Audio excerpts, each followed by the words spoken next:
હું પંડ્યા આરતી આપ જોઈ રહ્યા છો સ્પાર્ક ટુડે ન્યૂઝ।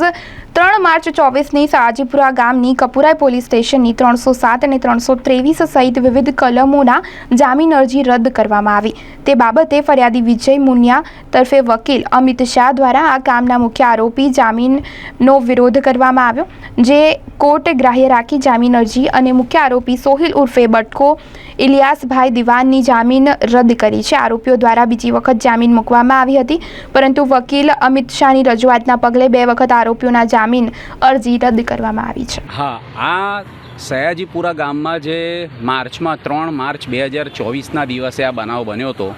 બનાવ એવો હતો કે ક્રિકેટ રમતા રમતા 2 જૂથો વચ્ચે ઝઘડો થયો અને એમાં પછી સમાધાનના નામે 8-8:30 વાગે રાત્રે ગામમાં એક ચોક્કસ જગ્યાએ બોલાવવામાં આવે છે અને ત્યાં સમાધાન માટે જ્યારે ભેગા થાય છે ત્યારે જે ફરિયાદી અને એમની સાથે બીજા હતા એની ઉપર અચાનક હુમલો કરી દેવામાં આવે છે અને આ જે આરોપીએ જામીન અરજી ગુજારી સોહિલ ઉર્ફે બટકો ઇલિયાસભાઈ દિવાન, એના દ્વારા અચાનક જ જે ફરિયાદની હકીકત એવી હતી કે અચાનક જ ખંજર કાઢીને 4 જે ભોગ બનનાર હતા એ લોકો પર હુમલો કરી દેવામાં આવે છે।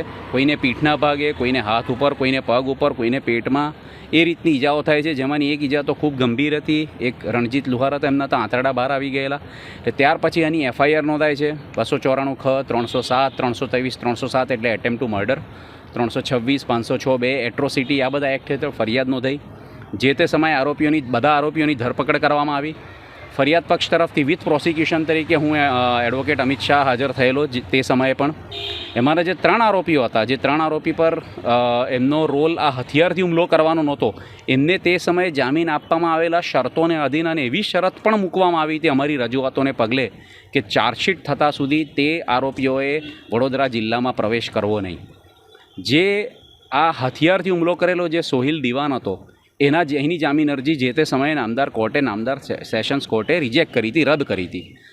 ત્યાર પછી તેમણે હાઈકોર્ટમાં જામીન અરજી ગુજારી અને હાઈકોર્ટમાં જામીન અરજી ચાલતી હતી એ સમય દરમિયાન ચાર્જશીટ થઈ હતી। એમણે હાઈકોર્ટની જામીન અરજી વિડ્રો કરી, પરત ખેંચી અને અહીં વડોદરાની નામદાર સેશન્સ કોર્ટમાં એમણે ફરીથી જામીન અરજી ગુજારી કે ચાર્જશીટ થઈ ગઈ છે એટલે છોડો। ફરિયાદ પક્ષ તરફથી હું હાજર થયેલો, અમે અમારા વાંધા રજૂ કર્યા, જેમાં મુખ્ય અમે જે કન્ટેન્શન લીધું હતું જામીન અરજીનો વિરોધ કરવા માટે તે હતું કે આ એક સોચી સમજી રીતે કરવામાં આવેલો હુમલો હતો। સમાધાન માટે કોઈ માણસો ભેગા થાય ત્યારે હથિયાર લઈને કોણ જાય? જે ખંજર જેવું હથિયાર લઈને જાય અને અચાનક જ હુમલો કરી દેવામાં આવે છે અને હુમલો એટલા જનૂનથી કરવામાં આવેલું કે એક ભોગ બનનારના તો આંતરડા બહાર આવી ગયા।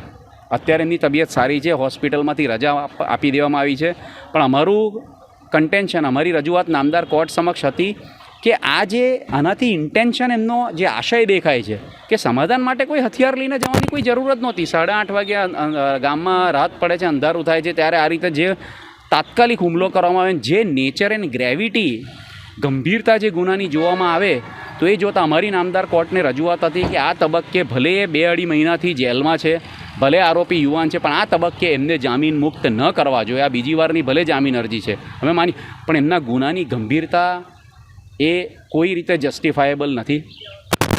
ખૂબ ગંભીર ગુનો કહેવાય, 307 એટલે એટેમ્પ ટુ મર્ડરનો ગુનો કહેવાય। બીજા જે પાસા હતા એ કેસ ચાલશે, ટ્રાયલ ચાલશે ત્યારની વાત છે, પણ જામીન અરજીના તબક્કે અમે સુપ્રીમ કોર્ટના જજમેન્ટ સહિતની બધી વિશદ રજૂઆતો કરી અને નામદાર કોર્ટે વિથ પ્રોસિક્યુશન ફરિયાદ પક્ષ તરફથી અમારી રજૂઆતો માન્ય રાખી છે અને આ સોહિલ ઉર્ફે બટકો ઇલિયાસભાઈ દિવાન છે એની જામીન અરજી રદ કરી છે। આજે મારું નામ એડવોકેટ અમિત શાહ।